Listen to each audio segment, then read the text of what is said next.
The latest election polls in the final day before people cast their ballots in this historic election looking pretty good for Trump. You'd rather be on Trump's team than the other team right now. They're not looking so good from some of these markets and some of these polls. But as always, we're not getting complacent because we remember what happened back in 2016. They were feeling pretty good. Remember, they kept saying 98% and stuff like that, that Clinton was going to beat Trump, and that didn't happen. So we don't count the end scoreboard until the end. But the point is, we're in not a bad position, right? Much better than we were in 2020 and 2016. Looking good here from election betting odds, and we'll poke through a couple of the other markets. For example, this is Polymarket, and they've got an update for us. They say, look, this is how this is going to resolve. If you got money on the market, they say, the market resolves when the Associated Press, Fox, and NBC all call the election for the same candidate. In the unlikely event that doesn't happen, the market will remain open until inauguration and resolve to whoever gets inaugurated. All right. AP, Fox, and NBC. If they all call it for somebody, it's done. If you would prefer to trade the market that's resolved only by who gets inaugurated, then you can visit that market here and let's see if that market's any different. That market has a lot lower volume, 2 million in volume, and it's different. Now here you can see things were getting pretty tight here over the weekend, and we were wondering, oh no, is this crashing back down to reality? Some people were saying there was some big Democratic money that was being dropped over the weekend to boost Kamala's numbers up, or it's just people who just are betting and they're just like, let's take these odds and trying to wager. But this morning, it's now pulling apart again. Trump's back up to 59% on Polymarket, and that's just one market. We've also got Kalshi, which is becoming very popular out there these days, which is reporting similar numbers. You can see 195 million in volume on this market, so some big money. Whoa, and that one's really spreading apart there again. So what was that? Why did it get so close there? 53 to 46? Was that stupid Iowa poll that we'll talk about? But this is interesting. Those numbers are emerging back again, and we'll keep our eye on it. Now, elsewhere, if you're looking at the other polls, some people scoff at the markets. They say, that's just for gamblers and degenerates, but we like the real polls. Okay, here's what Real Clear Politics has assembled for us. Again, these numbers look pretty good, and now's a good opportunity to get your predictions in. And I think this chart looks pretty good, actually, other than Wisconsin. I think that Wisconsin for sure will go to Trump. If I had to draw a map out, I'd say, yeah, Pennsylvania, North Carolina, Georgia, Sun Belt. I think Trump picks all those up. The one here, I'd say maybe Wisconsin flips because Trump did pick that up in 2020, not by a big number, but still, I think that pops. Like if Pennsylvania pops, maybe Wisconsin pops too. Got my doubts about Michigan. We got Jocelyn Benson there. She is one of the most rigged secretaries of states in the entire country. So I've got my concern about that one, a little bit about Michigan. But if there's a wave, and remember, those margins were much bigger in 2020. It was like 190,000 votes. Even though Jocelyn says there's about a couple 100,000 people on there on the rolls who probably should not be on the rolls, who are slated for cancellation in the next elections. But my point is, these numbers are looking pretty good for Trump. So here is their aggregate, 287 to 251. Trump emerges victorious, and we're looking forward to that. So you can see here are the latest numbers from Real Clear Politics. Trump's up. And 4 years ago, you can see that the numbers, according to them, were in favor of Biden. So the Real Clear Politics average in Pennsylvania right now, Trump's up plus 0.0, like nothing. It's virtually tied. But 4 years ago, Biden was up 1.2 and Biden won. Same thing. Harris in Wisconsin, right? Harris in Wisconsin in 2024 right now is up 0.4. Biden was up 6.7 and he only won by 0.7. That's why I'm like, Wisconsin, man, come on. Just barely won. It's probably fraudulent there. 0.07, it was like 11,000 votes. It was like nothing. So Trump won that. Biden barely won that. And Kamala's up 0.4. Give me a break. So I think Trump is going to pull Wisconsin off. Let's go. We got Michigan. This one's a little bit bigger, right? Because Biden had plus 2.8 in 2020. And He was polling at 4.2. Kamala, gosh, he could even still pull Michigan off. 1.2 is their real clear average as of today. Trump's up 2.5 in Arizona. He should definitely win Arizona. Trump's up +1 in Nevada. Biden was reporting plus 2.4, won by 2.4. So those polls were dead on. Georgia, Trump's up. 4 years ago, Trump was up in Georgia, but Biden won that because of Fani Willis. Fani Willis wasn't in charge back then, but because of the Fulton County is really what we're talking about when that happened. North Carolina, Trump's up plus 1.5, and Trump won that last time, so hopefully he wins that again. Virginia, Kamala's up 5.8. Ugh, gross. And Minnesota, she's up 4.8. So Trump's up big in Ohio, 7.1. So good numbers over there. And we're hopeful that is the outcome. Actually, we hope it's much bigger than that. We want to break 300, baby. Let's go. All right. So top battleground state polls. You can see similar numbers are being reported here in the individual states. You've got Trump showing in the lead in various locations. Even Wisconsin is very close, 0.04.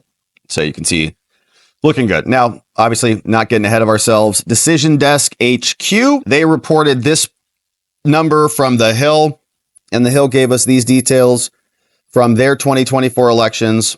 They've got it basically broken down here as a toss-up. So 235. So Trump's starting off in a better position, and then you can just pick up any of these swing states. They're giving North Carolina to Trump. Pennsylvania, still a toss-up. Michigan's a toss-up. Wisconsin, Georgia, all the others are toss-ups. Chances of winning, they've got Trump 54-46. Electoral College projections, they say Trump pulls ahead 277 to 260. Wow, even The Hill, man. So they must be just having a rough time there at The Hill because that's like their team. Now, what's going wrong with all of this? There was this new one saying that Trump's gains with Pennsylvania Latinos are real, maybe enough to withstand the, quote, island of garbage, fake, stupid joke that they turned into something that was a big deal. Or allegedly a big deal. I don't think anybody cared about it at all. But the Trump campaign has made an audacious play for the fast-growing Puerto Rican and Dominican population in New York, and they're probably tired of being called Latinxes. Eddie Moran's got a bit of a swagger. It's 3 weeks until the presidential election, and this other guy, they say, until recent years, almost all of these elected officials were white. And they're talking about that. Now, the downtown office has a new tenant, Trump 2024, baby. And they're actually creating locations there. Right now, Democrats are hopeful. They've gotten a last-minute boost with Latinos, courtesy of that joke. They sent out blasts, and they're trying to scare Latinos. In Reading, Moran listed off recent Republican visits. There's something that concerns me with the Democratic Party. I'm worried we're not here as much, said someone else. And so the Latino belt is not going in their favor. Now, things are still tight. New York Times is reporting the following. It says, still basically a deadlock. Final New York Times polls. Arizona, Trump's +4. Georgia, Harris is +1. What? Nevada, Harris +3. North Carolina, Harris +3. So those are totally different than the real clear numbers. Wisconsin, Harris is +3. Pennsylvania's even. So usually the final polls point toward a relatively clear favorite, even if that candidate doesn't go on to win. This will not be one of those elections, okay? So they're not going to come out and tell anybody the truth about it. Harris led black voters, 84 to 11%, up from 80 to 14.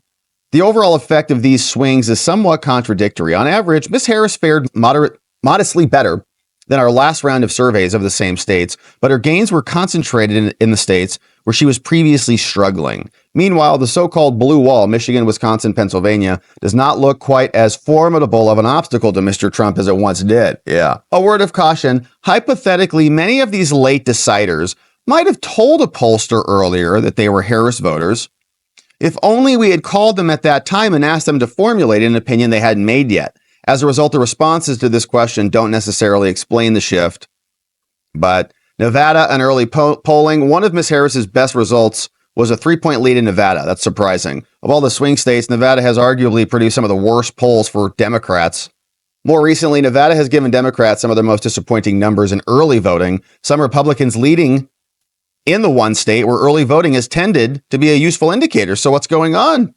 The poll does reflect a Republican advantage in early voting. Republicans have a 2-point edge by party registration among early voters, but early voters overall nonetheless say they back Harris. And so the Republicans backing Harris. Now, the voters who remain to vote are better for Trump, but there are plenty of Democrats who seem likely to vote as well. It seems like a little bit of a cope there. Many say already they've done so. Perhaps their outstanding mail ballots, everyone in Nevada has sent one. It's like forced mail-in ballot, are sitting on the kitchen table or somewhere in the postal system. The pattern is fairly similar. Democrats lead in early voting. Republicans lead with what remains. And in each case, it's not by the sweeping margins of 4 years ago when the pandemic allowed them to rig everything. Things are tight there. Here is what the New York Post is reporting. This guy, Henry Olsen, in an opinion piece, says Trump's going to win. Says even Trump might win the popular vote. I know that's been an opinion that Robert Barnes has been sharing too. Says this guy's been predicting elections for 20 years. Says that's what I'll do this year. Says here's my take. Here's this guy's take.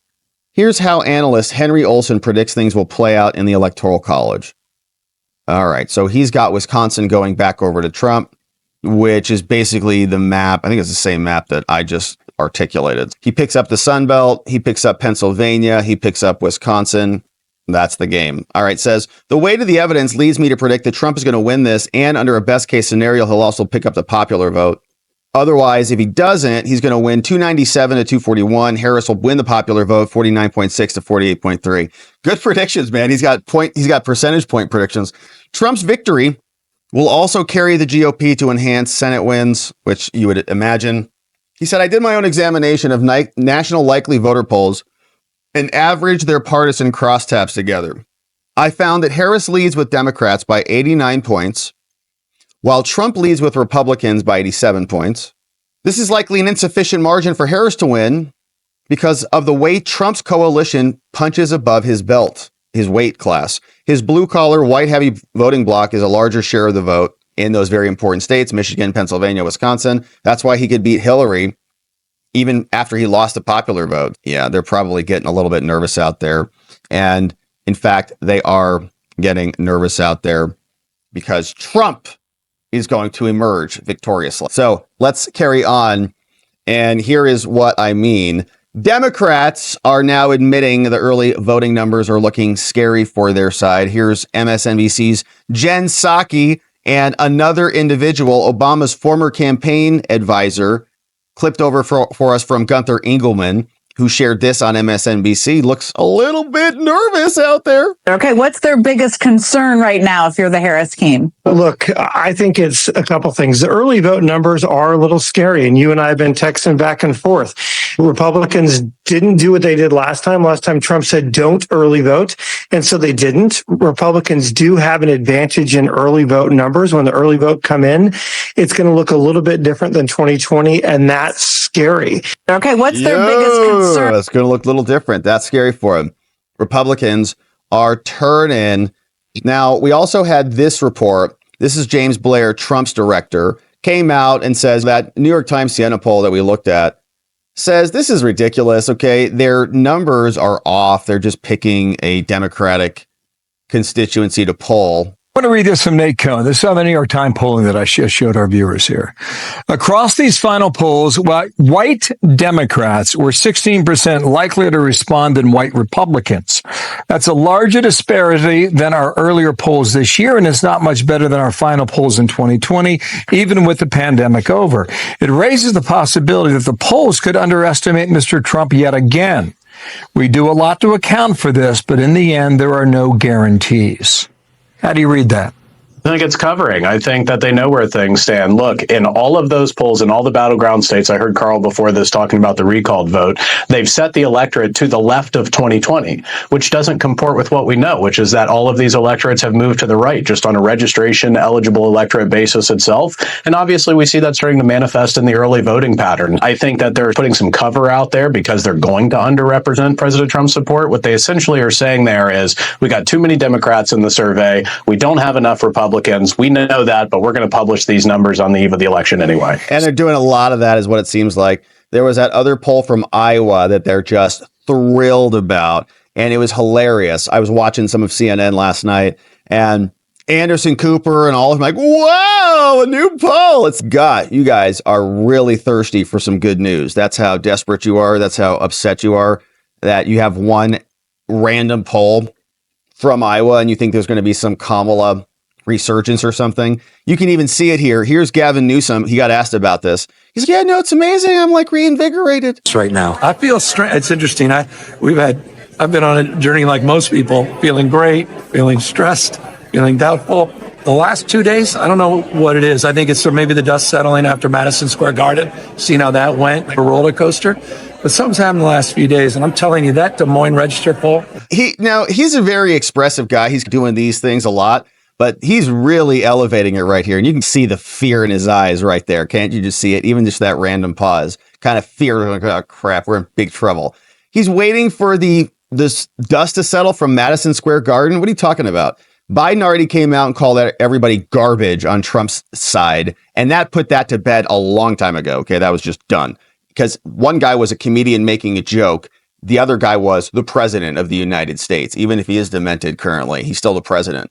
That's nothing. And you think that's going to be dispositive here, Gavin Newsom? Yeah, roller coaster, baby. Up and down, roller coaster. Yeah, like with my ex-campaign manager's wife. I don't know. I don't expect Iowa necessarily going in the blue column, but it says something to me that is of outsized importance potentially in terms of the outcome of this race. So I'm feeling honestly much better than I was even 24 hours ago. For the last few days. What do you think it's saying? I think the biggest challenge for if I was Trump, the reason I wouldn't want to be Trump right now is since Dobbs, we've outperformed in every election significantly. And I'm talking about Colorado Springs, Jacksonville, Florida, special elections, not just the 2022. Number one. Number two, Abortion, women, 55% of the vote in those swing states, which is significant. Suburban women vote.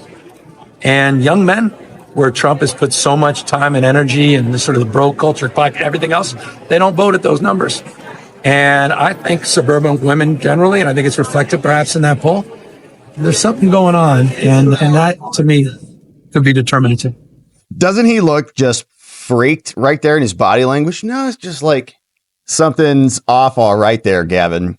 And I think it's your prospects for the White House. So grasping there. Now, he is right. In 2022, we were all prognosticating a red wave on that one. And that was right after Dobbs.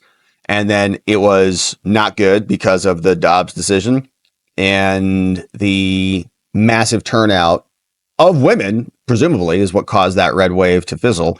So theoretically, that could happen again. And we're going to be trying to identify plausible excuses or justifications if they claim they won. What would it be? What is their fake propaganda narrative that they always will drag up? It's abortion. It's going to be the same thing in 2022. This cascade of women voters coming out. If she wins, they'll likely say that is what happened. But the polls are being presented to us, even though they're highly concerning. So, for example, this was the Iowa poll that came out, and Ann Selzer was hitting the airwaves all over the place last night to try to justify this poll. And she showed up with Mark Halperin, and he asked her specifically, these crosstabs seem a little bit strange. Like you just picked a bunch of Democrats and then you polled them. And she got asked about the methodology here by Mark. Okay, so Noah, are you able to put up that tweet? Maybe it's up and I can't see it because it's up. It's up. All right, Ann, are you able to see that? Yes. Okay. Could you just go through and say what you think about those criticisms? I'm trying. This is in a format that's a little difficult for me to see. What does this D represent and the R represent? So they're saying that, and again, he says, read through the Seltzer crosstabs. Yeah. They're saying that they know that this poll shows, and again, they say your sample it's more 3% more Democrats than Republican, whereas the electorate last time was 8% more Republican. It says that you have Indies voting Democrat +4, whereas last time they voted for +7, +4. Yeah. So the second number is the 2020 exits number, and the current number, the first number, are from her crosstabs. So that's the makeup of the poll. And the second number is how things were historically speaking. So historically speaking, the electorate is R plus 8. Her sample size was D plus 1. So sounds like the sample size doesn't match the exits at all. Says senior women were D plus 35 in her sample, but in exit polls, they were plus 6. So why the change? Senior men were R plus 32 in 2020. So they all flipped now. It's R plus 2. What? So those numbers are off. White women, she has them up 17 points. Big difference there. Suburbs swapped 26 points. What the heck are these numbers? So they're saying if you compare what you have with what happened in 20, according to the exit polls, it's way too big a change across all these groups in a uniform way towards pro-Harris as opposed to Trump. Yeah. This is the first time I'm seeing this. And so it's against my nature to think I understand everything that this is saying. And I haven't cross-checked these numbers to know how that actually pans out. But I'm going to say that it is clear that senior women are an advantage to Kamala Harris in our poll. Kamala Harris wins by more than 2-1, actually, maybe even more than that among senior women. It's a big spread. So I don't know. The truth of it. All right. So I listened to that whole interview, and a lot of people came on and challenged her on it, including Newt Gingrich and many others. Feels to me like it's a push poll. Like it was something that was very favorable. She probably wouldn't have ordinarily published it if it was like 6 months ago, but because it's so close, publishes it, gets a bunch of attention, gives the Democrats some final hope in the election. So scary times for them. Here was another breakdown you can see over on NBC. They're using their average of the poll, and they're showing Kamala Harris is in a better situation than we saw with Real Clear Politics and other locations, saying that Trump's up in Arizona, Georgia, North Carolina, but Harris is up in the blue wall, Pennsylvania, Wisconsin, and Michigan, and then picks up Nevada, which would be a victory. If all that comes out true, Kamala Harris emerges as the president. But they're very upset with Elon and others who are helping Trump secure a victory because the Trump coalition is looking good. And for anybody who's even skeptical about Trump, I think it's probably helping. You've got RFK Jr., you have Elon Musk, JD Vance is coming into his own. You've got guys like Vivek, you've got Tulsi Gabbard, not to mention, and many others who are all coming together to lead this dream team of American excellence. And so they're upset about it. So the government bureaucrats, most of these people have just worked in government their whole lives, including the senator, she works in some private sector stuff as a commentator, but she was a government senator. This guy, Steele, has been in politics his whole life. So you can see here they are talking about how Elon is so dumb. But this group of mega donors, bigger donors than we ever have seen, the likes of Elon Musk, who's campaigning more and harder than any business. Did he donate? Elon's donated more than George Soros to American politics. Is that right? Elon's donated more than Mark Zuckerberg. Zuckerberg dumped in $400 million in 2020, like $500 million that we know about.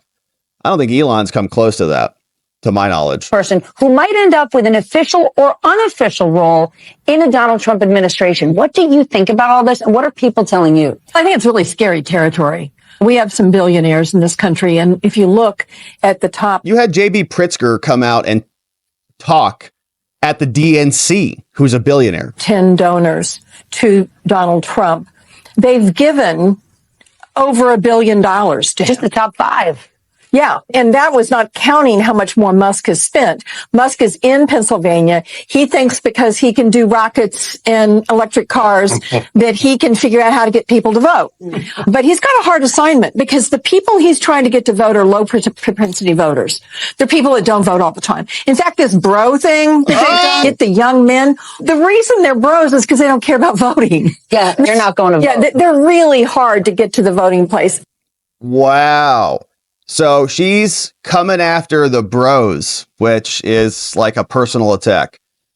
I am hopeful that all of our bros out there let her know that we don't appreciate her condescension our direction, and we vote accordingly harder than ever. He might be able to do rockets, but Getting stupid MAGA people is what she said. Okay. Low propensity voters who are bros.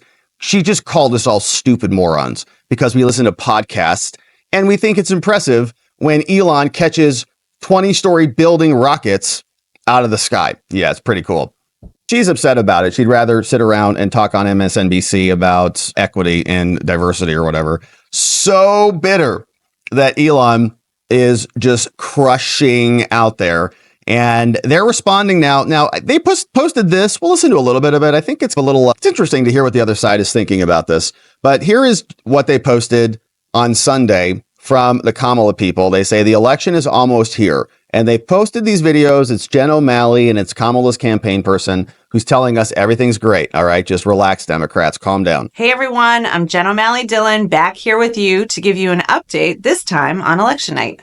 We feel very good about where we are. You do? As we look at our wide map of our 7 battleground states, we see that early vote is exactly as we'd like to see it. More and more people are voting. Younger, more diverse voters are voting in all of our battleground states. And our organization in every one of our battleground states is kicking ass. It is volunteers knocking on doors, making calls, reaching our voters to make sure they have everything they need to go vote. There are still a lot of people out in the country and in our battleground states that haven't made up their mind yet. As we've looked at our data, those undecided voters in the last week in particular are breaking for the vice president in double-digit margins. We know there are still more undecideds left out there, and they are more open to hearing from the vice president and supporting her. So we got to keep doing the work, and we're going to close it out with them. All right, so let's talk about election night. All right. Don't be anxious if the race isn't closed exactly when the polls close in your state. Georgia and North Carolina, we're going to get those results earlier than we get in other parts of the country. But there's also going to be states that don't even start counting ballots until later in the day, and it's going to take a while to count them because we're going to have so many people turning out. This is a journey we are all going to be on together, and we're going to stay together as we see in some states we're up, in some states maybe votes come in and we look a little behind, and it's going to shift over the night and in the hours after the polls close. Yeah. But you're going to stay with us. When water you know mains every break. single vote's going to count, and at the end of the day, we're going to have more votes than Donald Trump. No, you're not. All right. So that's Jen O'Malley, and she goes through, and then they brought out this woman. Her name is Dana Remus, and I'll spare us the actual playing of the video, but I did watch it. She was out here talking about voting is safe and secure, and if you have any problems, let us know. But the DNC's got lawyers everywhere, and we know they do because we're covering it all here, watching their lawsuit one after another. Now, Kamala continues to be terrible. She was asked about her votes. She lives in California, and there was a proposition called 36, which would create tougher penalties for serial retail thieves and drug traffickers. Prop 36 says, are you going to vote for that? Are you going to increase penalties on criminals or not? You live there. What's your vote going to be? You're a leader after all, aren't you, Kamala? Lead us. How should we vote on this? How did you vote on Prop 36?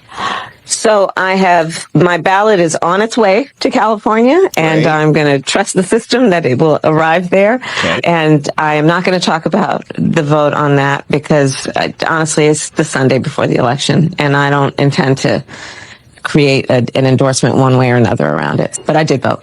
Okay. So she respects the privacy of her vote.